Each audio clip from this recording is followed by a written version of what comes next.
So good evening and welcome to our Keeler University webinar series. Tonight, we are talking about Mericris Therapeutics, Inc. and Opticyte Amniotic Matrix. My name is Shane Breen, and I am the Training and Events Manager for Keeler USA and head of Keeler University. Keeler University is our education platform for Keeler USA.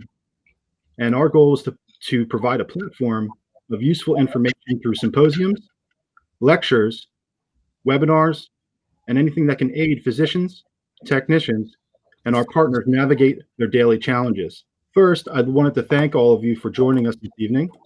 And on behalf of Keeler, thank you for your ongoing contributions, for keeping our eyes healthy and safe throughout the challenging COVID-19. And Keeler is providing support any way we can. For any comments and questions, please use the chat box located at the bottom right-hand corner of your screen. Comments, you can type away. For any questions, please select the question mark floating right above where you type, and type in your question and hit enter. This will highlight all your questions in blue so that at the end of the session, we can answer those questions during our question and answer session. Thank you. Keeler is very excited to announce Keeler USA and Mericris Therapeutics, Inc. are in partnership, and with us tonight is Christopher Broderick, the founder and CEO of Mericris. Thank you for coming. Thank you so much, Shane, for having me with you guys tonight. Thank you, everyone, for attending. We, too, are very excited at the opportunity to work with Keeler and to launch our Opticyte Amniotic Matrix throughout North America and provide an additional resource to ophthalmologists for a corneal bandage lens. And Chris will be speaking first. However, I would also like to introduce Dr. Isaac Ortiz of Wellish Vision Institute, who will be speaking a little bit later with clinical applications and some of the case studies. Dr. Ortiz, thank you for coming. Thank you for having me. So first and foremost, Chris, can you tell us about Mericris and how you've gotten here? Sure. So our company, Mericris Therapeutics, was formed in late 2016, and our initial focus was on the development and securing intellectual property around solution manufacturing. The solution of interest is a novel stem cell co-culture system. We're using two different types of primary cells, which are derived from human birth tissue. We harvest amniotic fluid and then isolate at a very low concentration amniotic fluid mesenchymal cells and co-culture those cells with amniotic membrane epithelial cells to create a novel conditioned media. And we're aiming to use that solution for tissue and organ perfusate type solutions. So there's a lot of R&D ahead around that project. In addition to that, we made several unique discoveries around the fractionation of amniotic fluid. So we have two different technology platforms that are in our R&D pipeline, the co-culture system, and then the optimization and fractionation of amniotic fluid into two different subclasses of biomolecules where we can actually control the concentration to produce a predictable product that doesn't have the disparate ranges of biomolecules that you find in minimally processed tissues. So there again, quite a road ahead. We're excited at the R&D, but it just makes sense working with birth tissues to operate commercially in the minimally manipulated marketplace. So we do operate commercially with human amniotic membrane, and we service various markets, including wound care, ophthalmology, and orthopedics. In response to recent FDA guidance, which was primarily targeting viscous allograft products, we have a university partnership, and we anticipate filing an initial IND probably within the next 30 to 45 days using amniotic fluid for the treatment of chronic wounds. Very much like chronic wounds and epithelial cells that are involved in the healing process, we think we may have some other things in our pipeline around biological eye drops. So an exciting road ahead for us. But as you mentioned, we're here to talk tonight about Opticyte Amniotic Matrix and our partnership. So I'll tell you guys a little bit more about Opticyte. So Opticyte is a single layer amniotic membrane. There are some grafts in the market that actually put two amniotic membranes together. This is specifically a single layer amniotic membrane that's been minimally processed with no antibiotics. It goes through a very delicate rinsing process, and it's sterilized and been validated to maintain its shelf life for up to 5 years. It's very convenient in the office just to be able to have a room temperature product. We do preserve the inherent proteins in the preservation process by using an air drying process, and it's easily secured with a corneal bandage, contact lens, and minimal discomfort reported with patients as compared to other products in the market. So just a little bit of anatomy on amniotic membrane.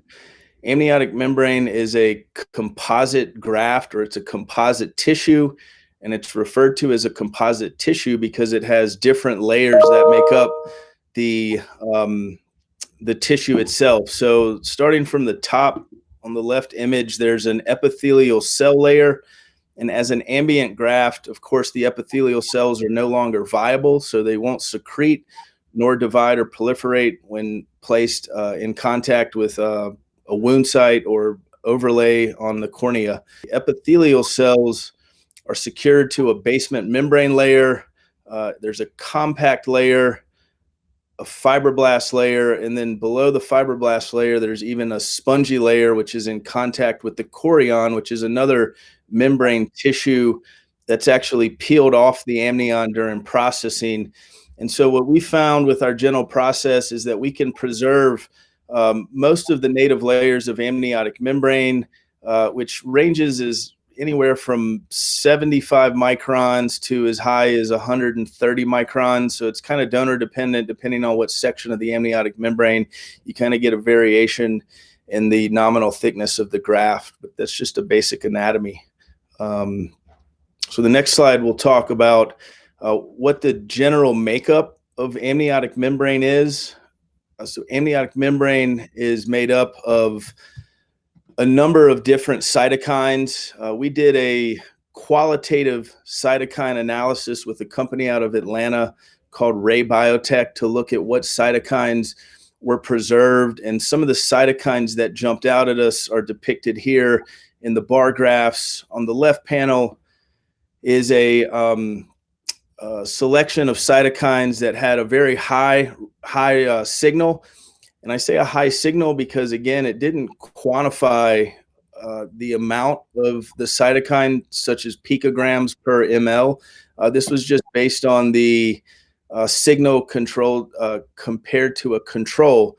So here we found that the amniotic membrane that's processed in the Opticyte product, we have a very high level of angiogenin, platelet-derived growth factor, adiponectin, I believe that's epidermal growth factor, several tissue inhibitors of metalloproteases, basic fibroblast growth factor, a number of other growth factors are shown on the right, additional TIMPs, interleukins, and TGF-beta. There was about, I believe, 300 different cytokines that showed a signal. So you get a little bit of variation, as you can see from the standard deviations that are also shown there. This was done on 3 different process membranes. So just in summary, amniotic membrane is rich in a number of different cytokines, growth factors, several different types of collagen and hyaluronic acid. And we think collectively, it's not necessarily one biomolecule that contributes to the healing that has been shown in a number of different applications in general surgery, wound care, and corneal applications. But it's the total proteins that really just collectively create a trophic effect and create this pro-homeostasis to restore tissue and re-epithelialization to a homeostasis state. And so everything kind of works together, which makes it a very elegant barrier allograft tissue to allow for the healing to take place underneath the graft. So again, in summary, there's 3 primary functions that we see amniotic membrane supporting during a healing process of corneal epithelial cells, and that's the inflammatory regulation, barrier properties, including the natural antimicrobial properties that are found in amniotic membrane, and the antifibrotic properties that are found from a different subclass of cytokines. So you could actually break down these cytokines into their function and find a number of both anti-inflammatory and pro-inflammatory cytokines. You can find a number of pro-growth cytokines, such as growth factors, and antimicrobial cytokines, as well as antifibrotic cytokines. And so there's some studies out there that actually break down cytokines into subclass and what the different functions that they play within the extracellular matrix of amnion. So just looking at the effect amniotic membrane has on corneal epithelial cell viability, migration, and proliferation, this was an experiment that actually solubilized the amniotic membrane so that you could get the extracellular matrix proteins out of the membrane and into a buffer solution. So in order to do that, there was 13 donors that were soaked independently in a buffered media, which was a DM-EM F12 media with 5% fetal bovine serum. And those membranes soaked for 4 days, which allowed for digestion of the membrane and release of the proteins into a solution. And that solution was the supernatant, which was recovered and prepared at different concentrations. So 15%, 30%, and 100% concentration was prepared. And those different concentrations were cultured with corneal epithelial cells to assess their viability, migration, and proliferation. And there's some interesting findings. And on the right side is really just a picture that shows how the migration assay was assessed. So this is a common wound assay. And so using corneal epithelial cells, they were grown in a cell culture plate using a very narrow pipette tip. A manual scratch was achieved by just scraping right through the middle of the cells, and a very narrow scratch, as you can see in the picture, was created. And so 3 different images were taken and measured by pixels. So from the edge of the cells on the left to the edge of the cells on the right, at the top, middle, and lower sections, there was an actual quantified number of pixels there. And then as you look at 9 hours, as the cells grow inward and migrate inward, again, pictures were taken at 9 hours, and an average of the upper, middle, and lower section of the scratch was calculated. And for each concentration and the control that was done, and they were compared to look at, was there a statistical significance at 15%, 30%, or 100% in corneal cell migration and wound closure, along with proliferation using a cell proliferation kit, and a viability assay was also done. So we'll look at that, look at some of the outcomes in the next slide. So what we see on this slide in the left is a bar graph of the migration comparing the control to the 15, 30, and 100% solubilized membranes, which was the supernatant solutions at those different concentrations. And interestingly, what you find here and what was found in the study was that at 15 and 30%, as you look at those 2 bars in the middle, they're really about the same. There really doesn't appear to be much difference between 15 and 30%, but there's a huge drop off, and actually it's an inhibition of migration at 100%. And so there was a statistically significant finding that using 15 and 30% concentration of an amniotic membrane supernatant solution, when you actually extract those biomolecules into a buffer, there is a statistical significance in the closure rate compared to a control, but it actually is inhibited by a high concentration of biomolecules. So then the question becomes, is there a dose dependency? Is there a right number of biomolecules for wound healing? And this could go years upon years of isolating different molecules and trying to understand how they work together. The other interesting findings here that I found really interesting was that the only protein, this is kind of down in the third bullet sub-bullet number 1, total growth factor beta 1, when they actually linearized the concentration. So they created a kind of a linear graph at the different concentration levels. Total growth factor beta 1 was the only protein out of the different growth factors that were evaluated, and that's keratinocyte growth factor, fibroblast growth factor, hepatocyte growth factor, and total growth factor beta 1. TGF was the only one that had a positive effect on cell proliferation. There was really no statistical significance compared to the control when they looked at proliferation or migration, and they did find a negative effect, cell viability, correlating to fibroblast growth factor concentration. But to my prior point, I think the takeaway is really that the totality of proteins in amniotic membrane collectively create a trophic effect that's really just a pro-homeostasis effect. And again, just making it an elegant graft for supporting corneal reepithelialization and healing. So a quick overview of the clinical history of amniotic membrane. It was first used in 1910 for skin transplantation. Later in 1940 for the treatment of ocular surface disease, and then was really commercialized and pioneered by BioTissue. Dr. Singh, who's I think he's done an amazing job at spearheading and kind of opening up a new industry. He has a cryopreserved graft, Procera, which I'm sure many of you are familiar with. A very novel, innovative product that's mounted on a polycarbonate ring. Soon thereafter, of course, many entrants came into the market. The one that kind of dated back around 2005 was Surgical Biologics, which was later acquired by MiMedx, and they actually use a heat process to dehydrate. And that's kind of the intellectual property around that, is the application of a heated plate and drying the membrane on a heated plate. We kind of think air drying is a better way to preserve proteins from degrading, and so we use just a natural air drying process in our dehydration method. But I did a quick search on the FDA's website just to see, at the turn of 2020, 2021, what's really happening with registered recovery agencies, manufacturers, and distributors, and the numbers are there below. 418 different amniotic registered distributors. That doesn't even touch the number of agencies that promote and represented in the market.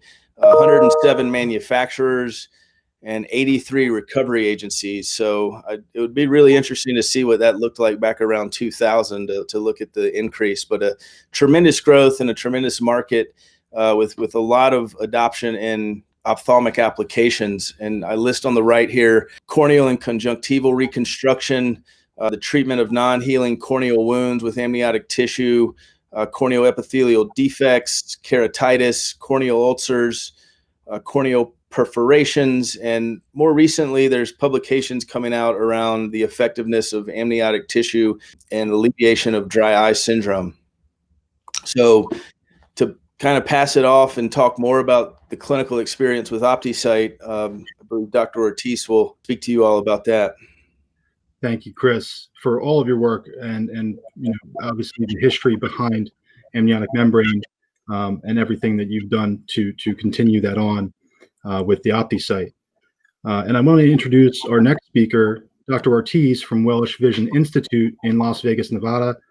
Dr. Ortiz, you started your optometric career at the Illinois College of Optometry. Could you tell us a little bit about yourself, your experience there, and how you've come to know Keeler? Sure, most definitely. I want to go back and backtrack, and I want to thank all the clinicians out there. I myself had COVID last month, tested positive. It was a rough recovery, but I'm recovered now. I want to thank all the clinicians out there examining in the field, seeing patients on the front line. So I want to thank everybody for what you're doing. A little bit about myself. I am from Las Vegas, Nevada. I went to Illinois College of Optometry in Chicago. At ICO, I was first introduced to Keeler. As a matter of fact, Keeler, I purchased my direct ophthalmoscope and my BIO. I still have to this day, and it's been about 6 years come this May since I've graduated school, and it's been working ever since. It's been great. While I was at ICO, I was first introduced to amniotic membranes by BioTissue, also Procera. It was later, after I graduated ICO, I pursued a residency at the VA Southern Nevada healthcare system in Las Vegas, Nevada. While I was at the VA, yet doing my residency, I didn't do any amniotic membranes. And much later, I had the opportunity, and I took the position here at Wellish Vision Institute, and under the wing of my ophthalmologist and other optometrists here in the clinic, they educated me, informed me, and showed me how to apply amniotic membranes. And from there, that's why it's been there ever since. Fantastic. And now, while at Wellish, you've probably come across some interesting pathologies and treatment options. Can you tell me a little bit about that, and if any of them were with amniotic membrane? Yes, most definitely. So here at Wells Vision Institute, I am a heavy user of amniotic membranes. Initially, when I first started with amniotic membranes, I started with cryopreserved. I started with heavy using Procare, and I still use to this day. But a lot of the amniotic membranes I found a lot of uses for. Many of the most common pathologies that I find are for dry eye syndrome. Many patients, they come in, and a lot of us clinicians, we know you get a walk-in patient and say, "Doc, I've tried tears. I've had plugs. I've had contact lenses. I've had, you name it, IPL. I've had LipiFlow, and I haven't improved. Do you have anything else for me?" And so it's great that having amniotic membrane readily available for you in the clinic, we're able to treat those patients. Whether you like to use it or not, it's great to have a toolbox, and it's very effective treating dry eye. Another use that I often use for amniotic membranes would be for herpetic keratitis. Many patients, when they present with the dendrite, those are one of my favorite patients to place in membrane on. Many of these patients enter the clinic, a painful eye, a red eye, especially if you have a dendrite in the central corneal, you're at risk for causing corneal scarring. Want to inform and educate the patient by placing amniotic membrane that can decrease the risk of scarring and improve their VA once they're resolved from their keratitis. Many of them feel resolved. Many of them say, "Man, it's just having this membrane makes just my eye feel better." Another condition I love to use it on is recurrent corneal erosions. Now, we all know these patients, they enter our clinic, they have a watery eye, red eye, painful eye, they're sitting in a waiting room, they're asking, "Doc, can I come in? Can I be seen sooner? I'm in a lot of pain."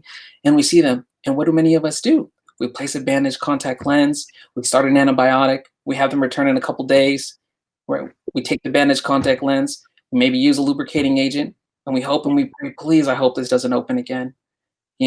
Many of them, they do resolve. But some of them, they come back the next week. We place another contact lens, another antibiotic, same story. And we hope that doesn't reopen. And we do educate them as can. Well, having an amniotic membrane placed on the cornea significantly decreases the chances of having that erosion reopening. And these patients, one of my favorite patients to place the membrane on, because they come in with so much pain. By placing the membrane, they feel so much better. And then your experience, obviously, with some of the other amniotic membrane tissues. When did you start to see Opticyte as an option? I started to see Opticyte, and initially, I was hesitant to use dehydrated amniotic membranes. I was a heavy user of the cryopreserved. When I found out that I initially had started with dehydrated membranes, and a lot of the membranes had some chemicals. I placed these membranes on some of the corneas, and I had a lot of side effects, a lot of irritability, a lot of patients with allergies. And once I found out that Opticyte was minimally processed without antibiotics or harsh chemicals, I was more inclined to use it. I'll give you an example. Well, in clinic, so initially when I first started, I had a patient with severe dry eye, and I had educated the patient, had tried plugs, had tears, LipiFlow, I mean, you name it. And I educated the patient, "Well, I have this product for you. It's called Opticyte. Let's place this on your cornea." Place it. Patient came back. Took the bandaged contact lens. Patient's cornea felt really well. "Oh, doc, I'm feeling great. I'm wonderful. Let's do the other eye." Okay, great. Well, when the patient came back for the following visit, I didn't have any Opticytes available, but I did have another product, a product that was immersed with chemicals. And I informed the patient, "You know what, Mrs. Smith, I have another product. It's similar. I do not have an Opticyte. If you like, you're here right now in my chair, we can proceed. Or if you like, we can, wait until we get another Opticyte in our office." "No, doc, I'm already here." Okay, so we go ahead and I place that membrane. Not even a day later, 6 hours later, she calls. I get a phone call. "Dr. Ortiz, we have a patient here, asking for you." Red eye, bring the patient back, take the membrane off, and I encourage the patient home, started some tears, bring the patient back when the eye's nice and quiet. And I encouraged her, I said, "Hey, Mrs. Smith, I know we had placed this other membrane, but your first eye did really well with Opticyte. Would you be inclined to use an Opticyte on this eye? You may have different results. She said, Dr. Ortiz, if I didn't have the first eye done and I had the Opticyte in, I would say no, but you know what? Yes, let's go, let's proceed. I went ahead and I placed an Opticyte on that eye, and the patient did phenomenal, fantastic. It was that moment that I realized that having the amniotic that is minimally processed significantly helps the patients. It's very efficient to use. It's easy to use. Having it available, it's not difficult at all. Usually have the products right there on my in the room.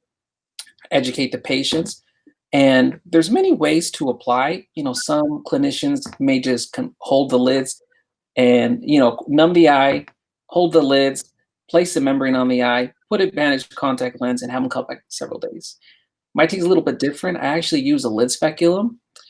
As a matter of fact, it's so easy to use. Inserting the lid speculum is more difficult than placing the Opticyte. Oftentimes when I educate the patients, place the lid, doc, that's it. Wow, that was fast. Pain-free.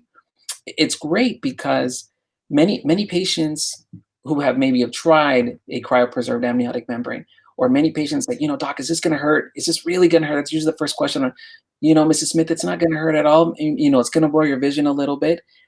It's easy. It's phenomenal. It's great. Patients will often ask, well, doc, is it going to blur my vision? Well, often I love the cryopreserved membranes, but I do have to inform them, yes, Mrs. Smith, it will blur your vision.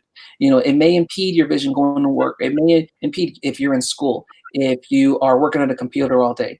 Well, doc, what did we all say? I need my eyes. I really need my eyes. They all say that. Well, when I place an Opticyte and have that available, and I inform them, yes, your vision will blur, but very minimally.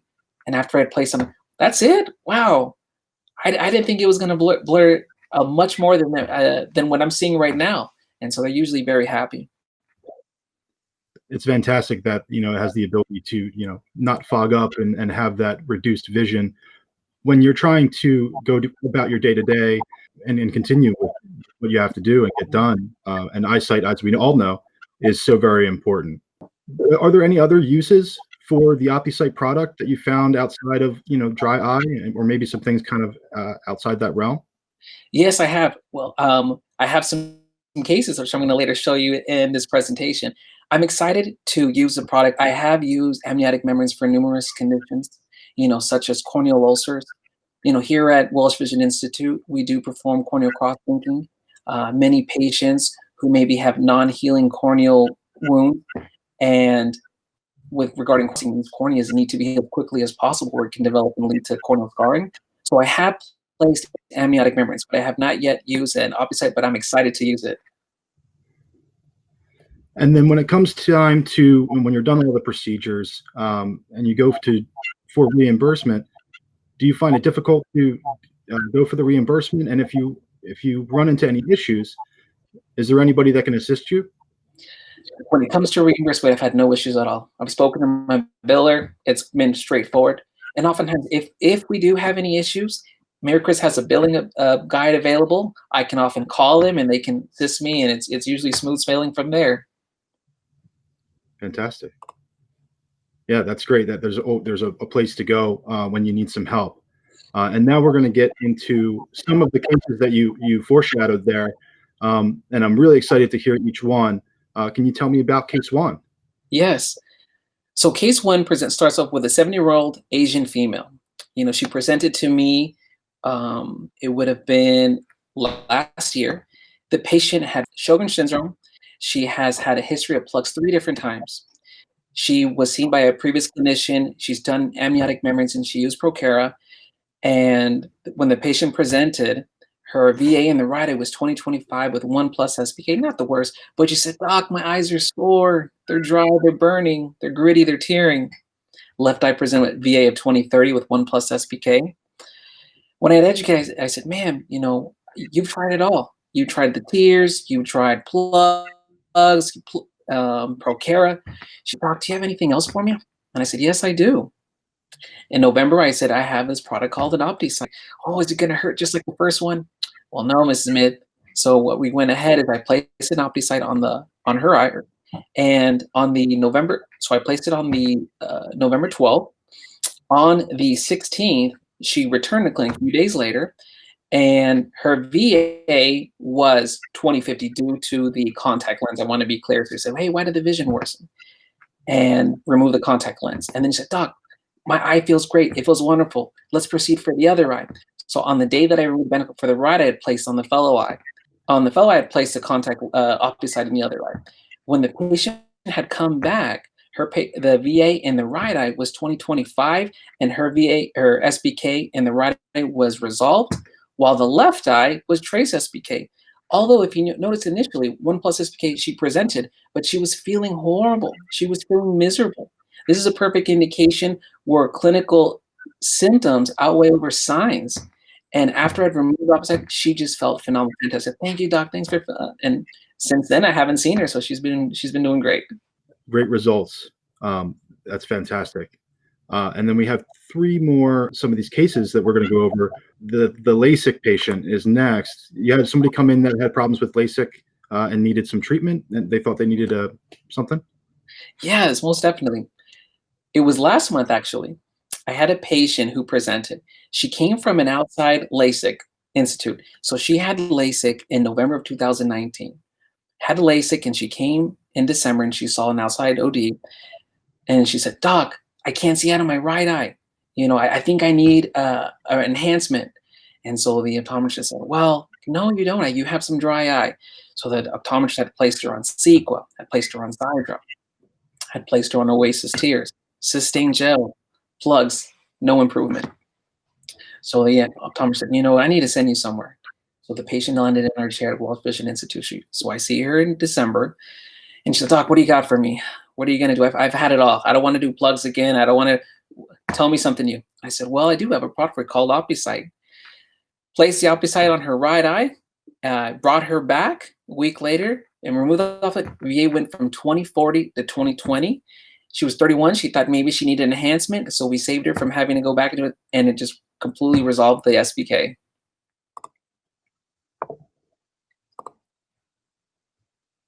For case number 3, it looks like there was a keratopathy patient that you were looking for? Yes. So I had a patient in August of last year. So the patient was 24 years old, Asian female. She's in college, and she had Bell's palsy for about 2 months. She comes in with excruciating pain in her right eye, 2+ SBK in the right eye, and her vision was about 20/25. It was one of those visions, well, amount of SBK, and I saw how good her vision was. So initially I said, okay, well, I have a product for you. Initially I wanted to present Procera. And she said, no, doc, I don't want an amniotic membrane. If it's going to blur my vision, I'm in college. I'm in midterms right now. I really need my eyes. I got a lot of sunning, a lot of all-nighters. Okay, fine. So let's start her on some Sequa. And I had placed her on preservative-free tears every 1 hour while awake, in addition to a lubricating ointment at night. She comes back. She returns back on September 25th. And her SBK had worsened. Her SBK worsened to 3+ SBK. When she came into the clinic, doc, I'm miserable. What can we do? I'm in a lot of pain. I already took my midterms. I had all the all-nighters. I had all the Red Bulls. What can we do? So I encouraged her again, the Procera. And she said, doc, is this going to blur my vision? Well, yes, it is. Well, I'm still not in school. I'm still in break. I'm not in break right now. Okay, well, I have another option for you. Let's place an Opticyte. Okay. Place the Opticyte on the 25th. She did come back December 9th. She did come back a few days later. She had missed her appointment. When we removed the Opticyte, her SBK from 3+ SBK improved to trace, and her VA was still 20/25, and the pain was completely resolved. She was very happy. I would be happy as well. Also, while having the Opticyte, she was still able to study, attend lecture, take notes, so it didn't impede. I asked her, how did you respond? Doc, it felt great. The great thing about this, many patients with Bell's palsy have a difficulty from closing their eyes. So she actually told me by having this product on her, it made her corneas feel a lot better. She was pain-free. So she enjoyed that. For the last, the patient that we have here, it looks like recurrent corneal erosion. Yes. So last summer in July, I had a 34-year-old African-American female, recurrent corneal erosion. She comes to the clinic in severe eye pain. She was referred from an outside clinic. She was treated, and they referred her over to us. She came to the clinic, and initially what I did is I had educated her about Procera. I said, okay, I have this cryopreserved product. I can place this on your eye. So on July 13th, I placed the Procera. Her entering VA was 2050. She came back with some time later, and I took the Procera off. Okay, she's fine. Well, she presents later in September. I see her out in the waiting room. Oh no, the recurrent corneal erosion opened up again. So I see her, and while I see her, I said, you know what? If Procera didn't help you, well, definitely an Opticyte won't be. At that time, that's what I was thinking. So I sent her to my employer, who's a corneal specialist, to perform a superficial keratectomy. My employer saw her. We saw her together, and he said, you know what? Let's give Opticyte a try. Okay, so we placed the Opticyte. He had the follow-up with me. Later on 9/11, we had removed the bandage contact lens, and her VA from 2050 had improved to 2025. Since September, I have not seen her in. And by the way, she has had about 3 or 4 corneal erosions. It was like the 5th time. So by the time it was her 5th time, so I'm very excited that I have not seen her. So I know she's doing well. Some fantastic cases that you've gotten a chance to see. So, Dr. Ortiz, thank you for sharing all of those and your experience. Thank you. So before we move on towards the end of the segment here, I have a question for each of you. First, Chris, I have a question for you. What are your thoughts behind the future of amniotic membrane and its use in ophthalmic care? I think there's a market that's going to continue to develop and grow. A lot more adoption across the ophthalmic in the office, in the clinic space. I believe with recent FDA guidance that we may start seeing a shift from a registered tissue product that's registered with FDA for homologous use, which really just limits the indication on the labeling to a protective barrier, to indication-specific grafts. And maybe that leads down the road to a monograph where certain cytokines or other biomolecules have to be validated and confirmed to be present in processed amniotic membrane. But I certainly think this market's going to continue to grow, and a lot of adoption for clinic in-office applications. Fantastic. And Dr. Ortiz, a question for you. Obviously, you just mentioned your battle with COVID-19. Getting through that, and we're so thankful that you did, and that you're here with us. And my question is, with almost a year of COVID-19 going on, how has your practice been affected, and how many patients, are you still able to see? Thank you. Here in Las Vegas, we are heavily influenced on tourism. Here at my practice, I'm a Spanish-speaking doctor, so many of my patients, they work in the casino industry. Many of them, they are the cooks. Many of them are the housekeepers. Many of them janitors. They're the gardeners. Unfortunately, here in Las Vegas, many of my patients have lost their job, have been furloughed, are working 10 hours a week, 8 hours a week just to maintain insurance. So how I've been able to use Opticyte is these patients will come in and say, doc, I can't afford my dry eye medications anymore. Doc, I can't afford my copay to pay for my plugs. I can't afford IPL. I can't afford LipiFlow. It's too expensive out of my means.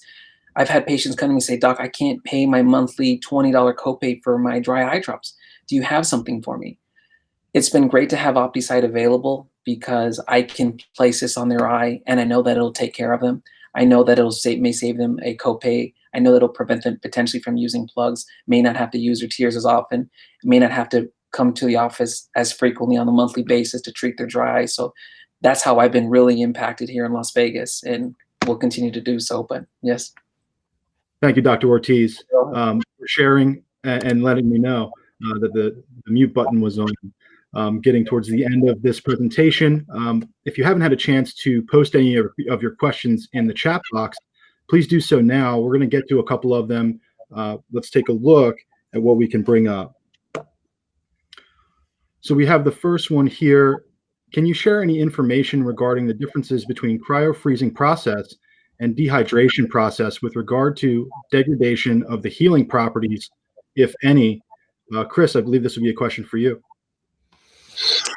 Yes, so there is actually a recent publication from 2019 that was published. I believe it was some of the scientists at Biotissue, but it compared cryopreserved amniotic membrane. And my understanding is that the way that their study was designed, it used a actually, I looked up the device. It was an HQ-DO84 dryer. And when I look up that device on Google, that was the dehydration method that they used. It doesn't really, I have no idea what that type of device is, but it shows me a hair dryer. I want to assume that they used a hair dryer and blew heat across the membrane. There again, I mentioned early in the talk that we think that heat does create some denaturing in the tissue structure and just the general protein structure. So what they found in my recollection of this study from 2019, and I'd be happy to share this study with whomever asked that question, was that there was a slight alteration in the structural properties of the dehydrated tissue with the heat dryer versus the compared to the cryopreserved tissue product. But they didn't find a difference in the level of cytokines that were present. And so we again think that it's really the cell secreted molecules or the cytokines, which are within the extracellular matrix, that are largely responsible for this trophic effect of healing. So there was a marginal difference in tissue structure that was shown in that publication. And again, I think I think of it like cooking a piece of steak, where, the more that you heat the steak, the more that it gets stiffer and stiffer and stiffer. And so you're really kind of recreating the tissue matrix, if you will. So I think heat definitely plays a role in degradation. From an air drying process compared to a cryopreservation process, I don't know that there's any data that I could speak to, or I certainly can't recall of any publication around that. So I hope that does give a little glimpse into that question. Yeah, I think it does. Thank you for answering. Looks like we have another one here. What is the standard for amniotic membrane? And I wanted to know what would be high and what would be low for the irradiation. Sure. So our terminal sterilization uses a 12 kilogray gamma irradiation. That's a pretty low, qualitatively, in my opinion, that's pretty low. Standard tissue, including bone grafts, is typically dosed anywhere between 25 to 35 kilogray. So the higher dose of irradiation, the more cross-linking that the tissue is going to result in having. It's kind of like leaving a rubber band in the sunshine on your dashboard. So when I use the term a lower dose compared to other amniotic membranes in the market, we are at half the dose. So 12 kilograys is the reference there to low irradiation compared to more of a 25 kilogray standard. Do you think reimbursements will be affected in 2021 for CPT code 65778? I think either of you can probably speak to this. Dr. Ortiz, do you have any thoughts? You know what, with the new codes just being coming out, I'm hoping that it would be, but I'm not positive to give an honest answer, especially with the new codes just coming out this year. Absolutely. And Chris, anything from you? Do you have anything on that? I really don't have a comment. I do know that there's some interesting things with recent companies in the wound care space and kind of Medicare denying HIC-PIC codes, but from the CPT level, with the AMA being responsible for that coding, I really have no comment. It's out of my wheelhouse to try to comment on that. Sure, no problem. But other than that, we'd like to thank you for joining us. First and foremost, Dr. Ortiz, thank you so much for sharing all of your experiences and at the Welsh Vision Institute and everything that you're doing, continuing to practice and keeping our eyes safe.